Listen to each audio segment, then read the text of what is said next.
Hello, everybody. My name is Srinath Reddy. I'm one of the founders here at Intentwise. Thanks for joining me on this webinar. Today, I'm going to talk to you about taking a structured and methodical approach to troubleshooting Amazon advertising performance. Just a quick brief on Intentwise. We are a technology platform that's really designed to help advertisers kind of make the most out of their advertising spend. Our platform is able to help you with Amazon sponsored ads, Amazon DSP, and Amazon attribution as well. A few quick stats in terms of our scale. Today, we operate in about 12 countries, 12 marketplaces. We have spend in the triple digit millions annually, sizable number of advertising accounts as well as products. So what all that does for us is gives us this unique vantage point to be able to share a ton of learnings, which is what we are going to do on this webinar as well.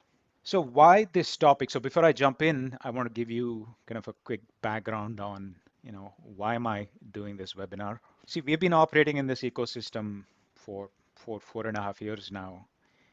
And uh, one thing I can say is that, the Amazon ads complexity just continues to grow, right? So there is different geographic marketplaces. There is at least 3 different campaign types, certainly on the sponsored ad side.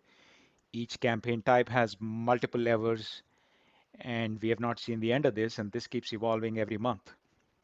So the complexity of Amazon continues to grow. And so what that does is performance challenges. And challenges could be ACOS going up, revenue going down, or whatever those challenges are. I say that it happens to all of us. They are par for the course. In fact, I would venture out to say if you're not running into this occasionally, maybe you're not doing enough yet. But the point is, performance challenges are going to happen. And what we have seen is to be able to successfully and confidently deal with it, um, what is really required is a methodical, repeatable troubleshooting process. Otherwise, it can be time consuming, it can cause anxiety, especially if you have stakeholders, um, and if you want to build confidence with them, this kind of a structured methodical process can be very, very handy. And that leads me to today's agenda. So what I'm going to talk about with you is, again, share with you our recommended approach. Also share with you some of the common causes we have seen, over the past few years in terms of what causes that underperformance. And just from a quick logistics standpoint, we'll save some time at the end to take questions. We'll also be sharing the recording of this webinar if you are unable to attend the whole thing today. One other thing I want to mention for today's webinar specifically is that um, for everyone that's registered, we are doing a complimentary account audit for you, which is really all about digging deep into your account and framing up missed opportunities or growth opportunities in your account. With that, let's dive in. I'm going to set this entire presentation in the context of a specific hypothetical scenario or a problem. And so what is in front of you is a simple graph that is showing you a trend of ACOS week by week. And what you see here is this uptick in ACOS going from what was at around 10% is now at 15, 16%. So that's an uptick in ACOS. And so how do you deal with this? What is your fastest way to troubleshoot this? And that's really what I'm going to get into. What the approach we recommend has fundamentally 3 steps. One, frame the problem. ACOS is a lagging indicator, right? So that alone doesn't define kind of what happened. Uh, but yeah, framing the problem, locating areas within your account, because accounts have campaign types, campaigns, products, keywords, product targets. There's just a lot going on in advertising accounts today.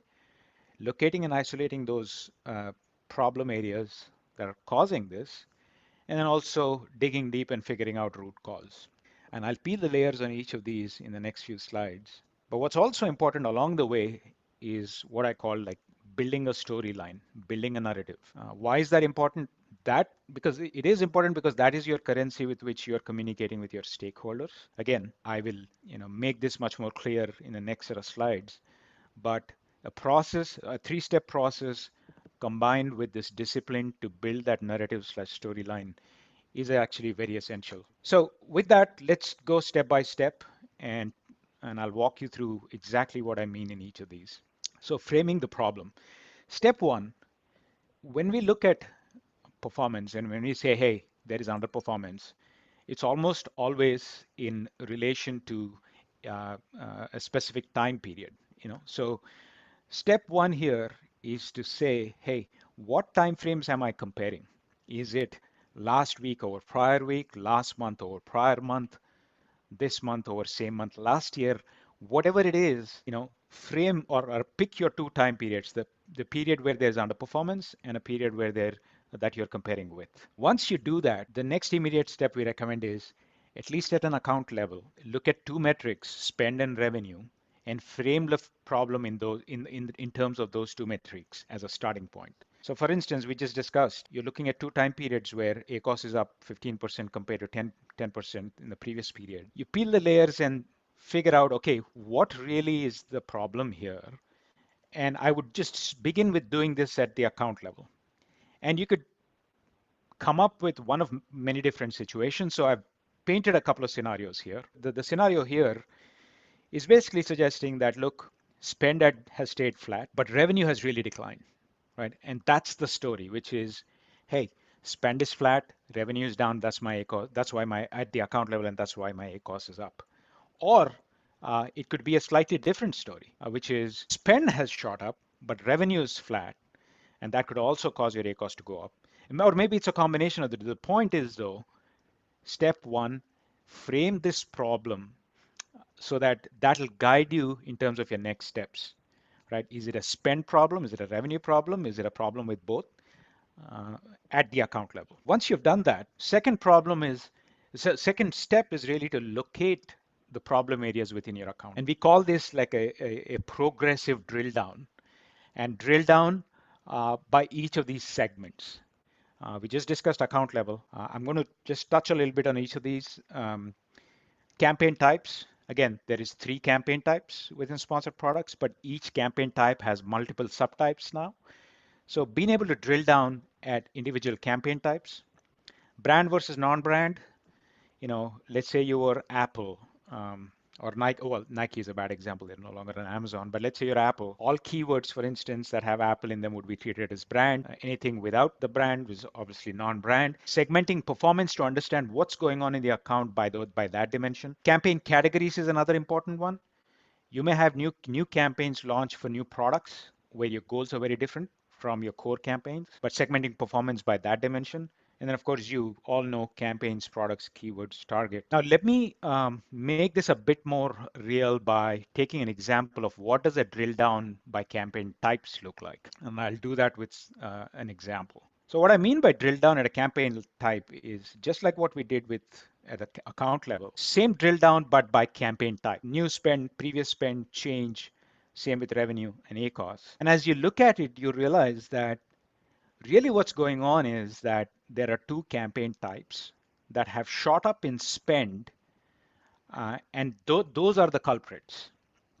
Again, this is entirely hypothetical, but the idea is when you drill down at a campaign type, you sometimes isolate your pockets down to, let's say, one campaign type or 2 campaign types that is driving that underperformance. So this is one example, but the idea here, not one example, one dimension, but the idea here is to do this at each of these segments to detect problem areas within your account. Now, you might be looking at this going, man, this is going to take me a lot of time. But my point is this, whether you have an internal process of managing Amazon ads or you use a third-party tool, you should aim or get to a process that, in my view, I have a rule. I call it a 15-minute rule.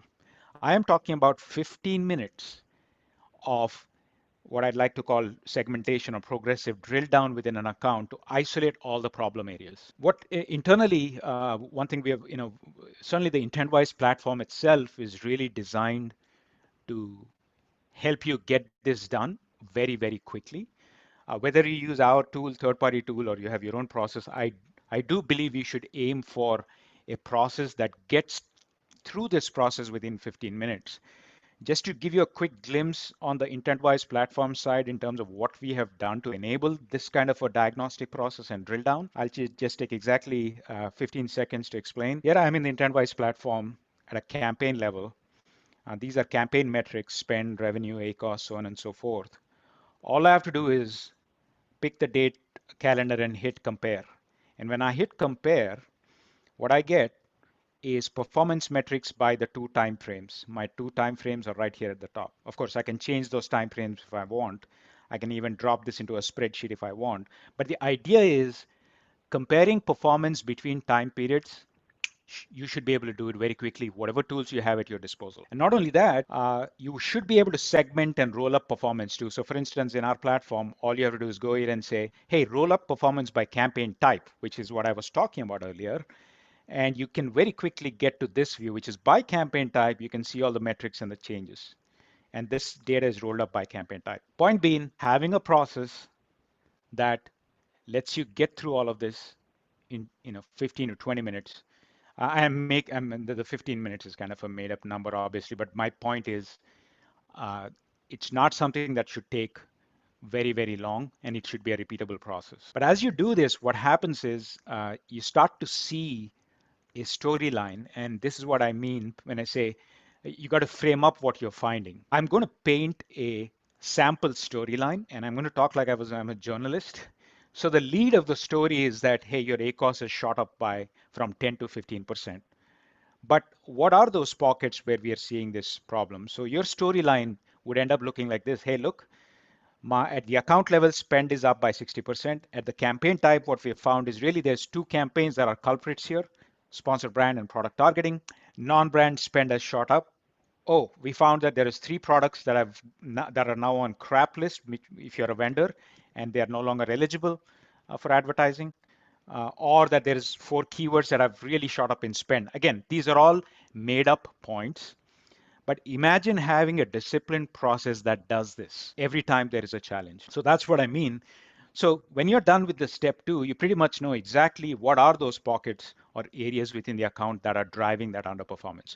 Most of the time. I mean, of course, it's complex enough that sometimes it may not be as easy, but most of the time, you're able to find these pockets. And frankly, most of the time, your exercise almost can stop here because you kind of know the drivers. Sometimes you have to dig further. This is not good enough. And that kind of leads me to point number three. And what I'm going to do now is by each dimension or segment that we have been talking about, I'm at least going to share with you the drivers or the reasons or the causes we have seen in the past. And these are not made up, these are from real experiences of troubleshooting performances in all kinds of accounts. And I'll go one by one. So on campaign types, what ends up happening is you suddenly launch some new campaigns. You've launched a sponsored video campaign or a sponsored display campaign, which doesn't perform from an ACOS standpoint or what have you on par with the rest, and suddenly you see a change. So that's often the case at the campaign type level. Change in spend mix between campaign types. Brand versus non-brand, especially during peak sales times, this plays a real part where let's say you have brand terms bringing in some revenue, but there's aggressive competitors that are outbidding you, and suddenly your brand keyword impressions and hence revenue drop, and you see that show up in your overall performance. Campaign categories, like we talked about, you could be launching new products that don't have enough or much of an operating history, they don't perform as well, or certain categories decline due to seasonality. Around campaigns, there could be a number of things.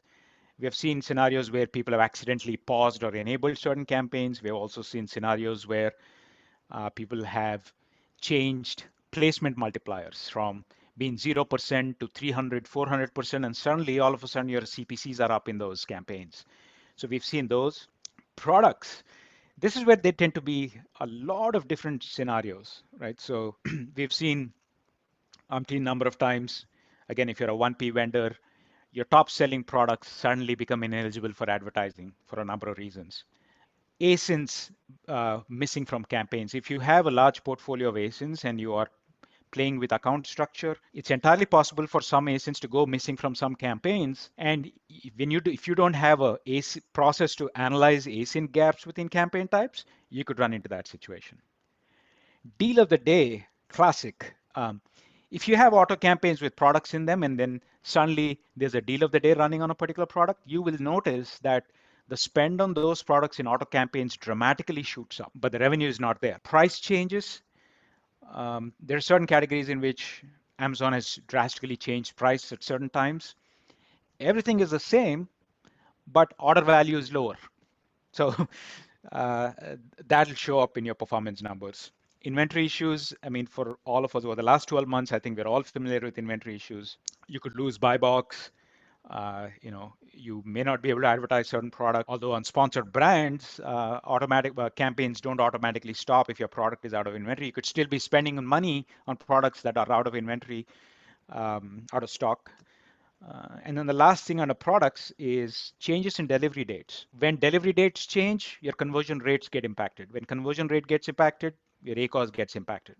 So those are some reasons on the products. Of course, keywords and uh, product targets. We have seen, folks adding generic keywords, especially in broad match. They become these runaway spenders. We have seen bestseller products being targeted in product targeting campaigns. It could be a competitor's product. You could be spending a lot of money. Yes, they give you impressions, and if that's the goal, that's okay. But if ACOS is a goal on that product, you could run into some trouble. Negative matching of keywords. Some advertisers have this discipline of aggressive negative matching. We are not big fans of aggressive negative matching. We much rather manage it with bids. The thing to be careful about is you could inadvertently kill your funnel if you add the wrong keywords as negative matches. And we've seen that happen, right? And lastly, bid changes, of course. Depending on the category you're in and the business you're in, um, the drivers could be different. Couple of additional points I want to add.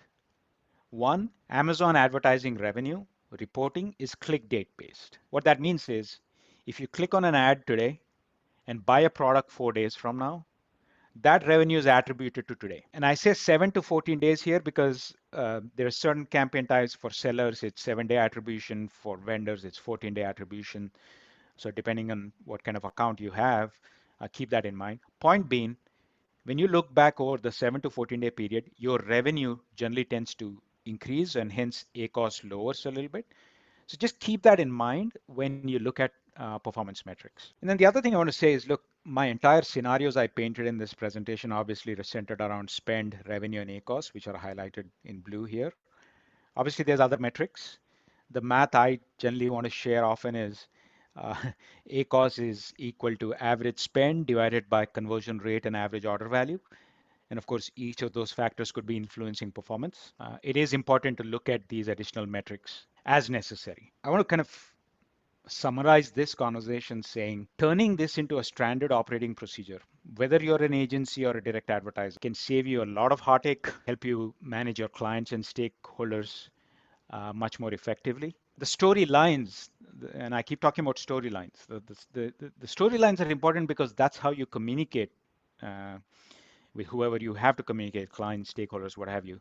And when I talk about root causes, and I gave you a bunch of examples, often these are unique to your business. So it is important to kind of keep track of these root causes. And as I say, like history repeats itself. So you'll see kind of similar issues repeating themselves. So it's important to at least track your root causes, build a nice library over time, which will further help you. I think with that, we'll call this a wrap. Until next time, thanks for tuning in, and we'll be in touch.